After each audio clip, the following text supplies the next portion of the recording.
The national leadership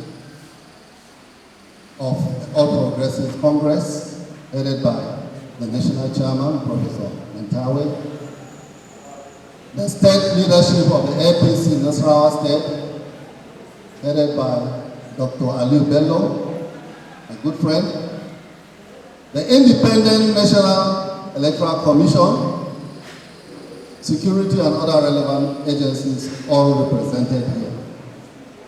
Distinguished ladies, gentlemen of the press, ladies and gentlemen, good afternoon, Nigerians, and good afternoon to the good people of Nasarawa West Senatorial District, here represented in this place by all who have taken time to attend this press conference. My name is Pharmacist Victor Terra Patrick, and I hail from Karu Ward, that has a population of over 190,000. That is my birthplace, that is my hometown. We are sitting on that soil today. And I'm introducing myself as an aspirant contesting for the Senate under the platform of APC, who went through all the processes leading to being screened, cleared to contest. I've gone through all that process, and the list published had my name clearly spelled there as cleared to contest.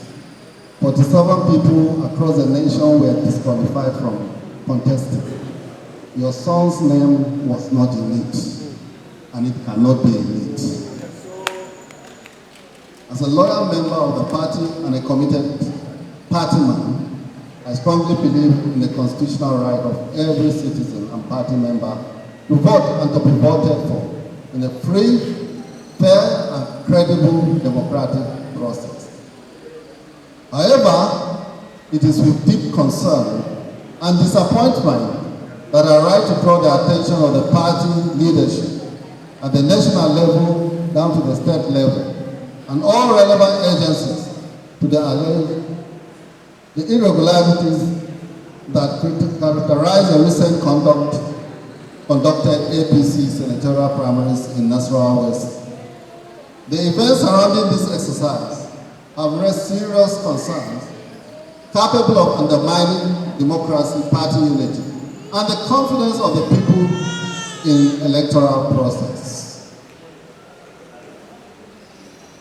Primaries are expected to serve as the final democratic option when consensus arrangements fail. And in this circumstance, there were no mention of consensus.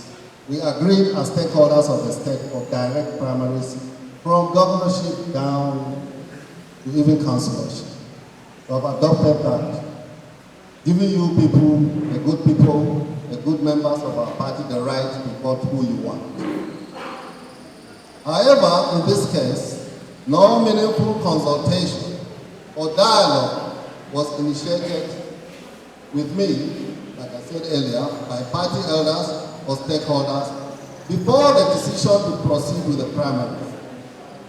And as an aspirant and stakeholder within the party, I believe every effort should have been made to ensure inclusiveness, fairness, and mutual understanding among all contestants.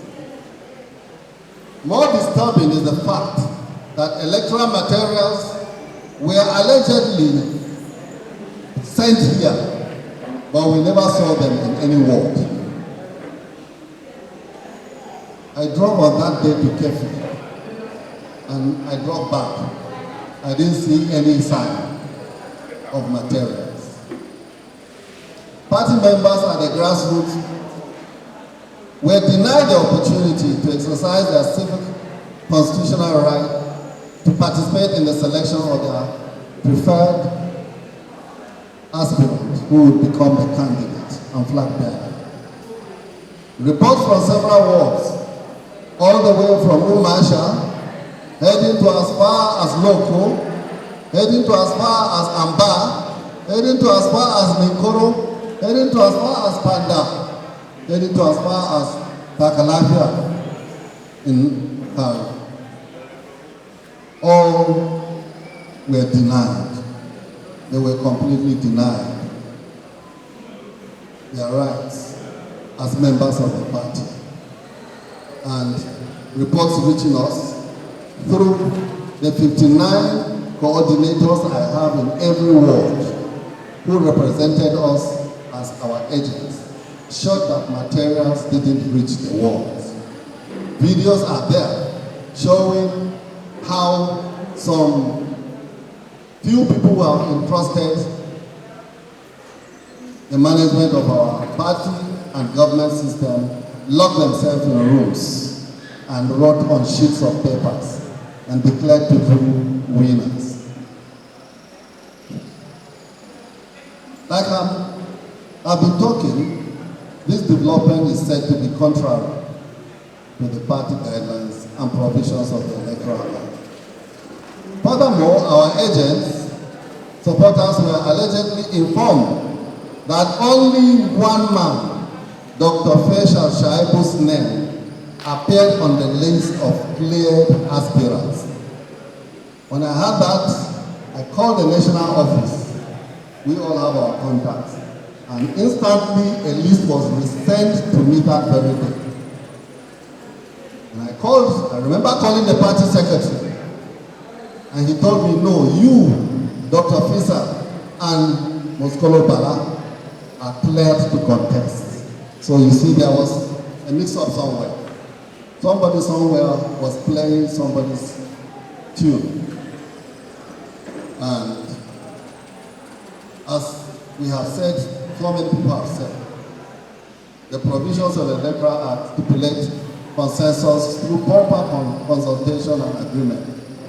There is nothing like affirmation, because what happened that day, they claimed to be affirming Dr. Faisal Shaibu, which in the face of law is a useless activity, cannot stand the test of the law in the law court.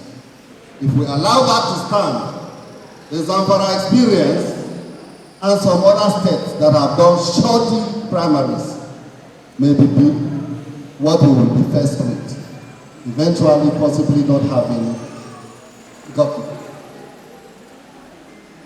This situation is contrary, like I said, to the democratic principle and electoral guidelines governing direct primaries. Democracy can only thrive where there is transparency, participation, fairness, and due process irrespective. Any process that excludes the grassroots centralizes decision-making, or rather centralized decision-making, weakens the integrity of the electoral system and creates distrust among the party faithful who form the majority of those who are party members. It is important to emphasize that this petition that I'm about to send very soon after I leave here to the Electoral Petition Committee is not intended to create division or instability within the party. I've invested so much in this party. I will be the last person to cause destruction or instability. Rather, it's a call for justice, accountability, and the protection of democratic values.